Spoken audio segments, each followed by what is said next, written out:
हम matter energy के tech summit 3.0 में आज मौजूद हैं और आप देख सकते हैं यहाँ पर 3 इंजन्स आपको लगे हुए दिख रहे हैं जो जनरेशन 1 टू जनरेशन 3 हैं। यहाँ से वहाँ तक चल कर जाने में भले ही आपको 5 टू 10 स्टेप्स लगे, लेकिन ये जर्नी कई साल की है, जिसके ऊपर बात करने के लिए आज मेरे साथ ग्रुप CTO और फाउंडर मिस्टर प्रसाद सर हैं। Hello sir. नमस्कार। Hello. Hello sir. Yeah great to have you. Same here. Sir, क्या आप मुझे बता सकते हैं कि ये जो जर्नी है ये कितनी लंबी रही है, क्योंकि कई सालों में ये पूरी हो पाई है और आज टेक समिट के मौके पर आप एक अपकमिंग न्यू जनरेशन के ऊपर भी हमें हाइलाइट्स दे रहे थे। तो आप मुझे बता सकते हैं कि ये जो मोटर्स लगे हुए हैं ये किस तरह से, क्या प्लानिंग के साथ आए और कितना वक्त लगा इन्हें इवॉल्व होने में? ये एक डीप टेक का काम है। Yes, I mean specially power electronics और इलेक्ट्रोमैग्नेटिक्स, जो मेरा ही फील्ड है। Yes sir. ओके, इसमें वॉल्यूम का हिसाब से मोटर का टॉर्क डिफाइन होता है usually. Yes sir. Okay, volume of the motor which is available, so torque is proportional to d square L. Yeah. Is the equation that which drives the conversion. Yes sir. So इसी context से हमने start किया था. Okay sir. So पहले जो solution आप देख रहे हो यहाँ पे, ये हमने air cooled based solution बनाया था. Okay. और it is come with an opportunity for us to create POCs. Okay. ताकि अपने को समझ में आए कि vehicle का character क्या बने. Okay. But जैसे आपने देखा कि आपको X amount of torque डालने के लिए जितना वॉल्यूम चाहिए उसको रिफाइन करके मिनिमाइज करना ही इंजीनियर का काम है। यस सर, बिल्कुल। उसके हिसाब से इलेक्ट्रोमैग्नेटिक्स में क्या क्या रिफाइनमेंट हो सकते हैं, मैग्नेट्स में कितनी पावर और बना सकते हैं, यस सर, ये सब हमने काम किया है। फर्स्ट जनरेशन में हमने प्रोटोटाइप बनाया है ताकि समझ में आए कि व्हीकल आर्किटेक्चर और सेटअप कैसे हुए। फिर हर प्रोडक्ट का हमने रिफाइनमेंट चालू किया। So first to second generation में हमने पूरे मैग्नेट्स और इलेक्ट्रोमैग्नेटिक फील्ड, जो टॉर्क प्रोड्यूसिंग कंपोनेंट होती है, उस पर रिफाइनमेंट लेके आया और फिर अपने सॉल्यूशन लेके आया था पावर ट्रेन के साथ कॉम्बिनेशन में। तो ये दोनों ही सर एयर कूल्ड इंजन्स थे?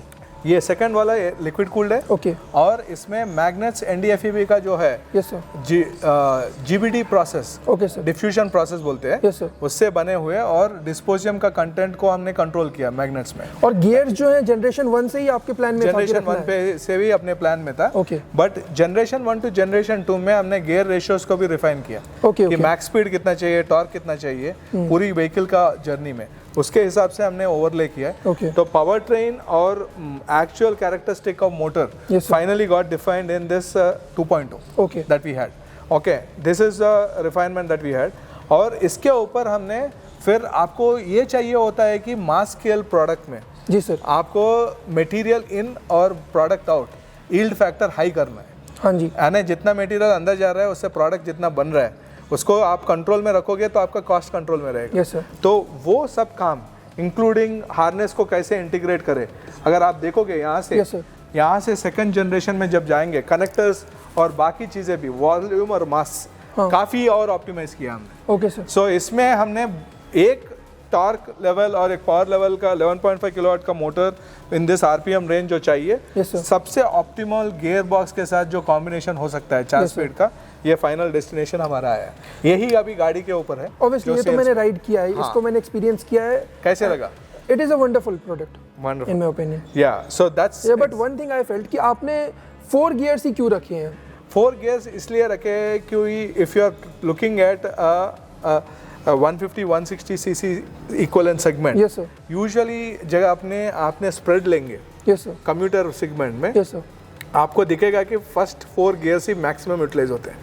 5th गियर में जो रिक्वायरमेंट है टॉर्क और पावर लेवल्स का, अगर नेक्स्ट जनरेशन में चाहिए 180 और 200 cc के ऊपर, उसमें एप्रिशिएशन ज़्यादा रहता है। तो जब आपको वॉल्यूम और मटेरियल को कॉन्टेक्स्ट में देखना चाहिए, तो आप ये देखेंगे कि सबसे मैक्सिमम कहाँ पे ड्वेल पोर रहे हैं, वहीं पे यूज़ करें। सो फॉर अपने व्हीकल स्पीड का रेंज में 105 kmph का जो पीक स्पीड है, हालांकि बहुत सारे लोगों ने उसको तोड़ा भी है, आगे 124 तक गए हुए। So in that range what is optimum that is needed is actually defining your motor and gearbox ratios. Okay. ये कॉम्बिनेशन में मालते हैं, अलग से नहीं बात। So it is basically for the efficiency purpose. Efficiency, आप अगर राइडर का हिसाब से बात करोगे, मैं भी 2 व्हीलर का राइडर था। ओके, अगर किसी ने मुझे मोटर बाइक दिया, yes, और उसमें से गियर बॉक्स हटा दिया, मैं हाथ जोड़ के बोलूंगा भैया आप अपनी गाड़ी ले जाइए। हाँ बिल्कुल, क्योंकि वो गियर बॉक्स जो है मोटर बाइक को कंप्लीट करता है, कंप्लीट कैरेक्टर करता है। सो दैट कैरेक्टर कंप्लीट करने वाली प्रोडक्ट को साथ में लेके आने के लिए ये गियर बॉक्स का रेशियो से लेके टॉर्क को मैच करके ये पूरा पावर ट्रेन हमने सेगमेंट कर रखी है। और सर मैं देख पा रहा हूँ कि जनरेशन 1 से लेकर जनरेशन 3 तक साइज जो है कॉम्पैक्ट होता जा रहा है, वो क्यों हुआ है? वो जैसे मैंने आपको बताया कि पहली तो मटेरियल चेंज है। Yes sir. The second thing is optimisation of integration opportunities and the third part of it is ratios refine हुए। ओके ओके एंड फाइनली जब आप मैन्युफैक्चरिंग लेवल पे आए हो आपका रिक्वायरमेंट ये रहता है कि volume of material to output, क्योंकि मटेरियल लोहा लकड़ से लेके मैग्नेट भी वॉल्यूम और वेट के हिसाब से आप पैसे देते हैं। So one is engineering side modification कि इलेक्ट्रोमैग्नेटिक्स रिफाइन होते गया, कॉम्पैक्ट हुआ, लिक्विड कूलिंग आ गया और एफिशिएंट हो गया, और इसके साथ में मटेरियल रिफाइनमेंट हुआ जहाँ पे आपने देखा कनेक्टर से लेकर सब कुछ अलग है अभी। Yes sir. More compact, more reasonable, and that's how we are able to get it's a big step in terms of what you have achieved to get to a best power density that you need. That is the journey that we have spoken about. So in short basically ये range efficiency को लेकर ही किया गया है। Range, efficiency और rider comfort.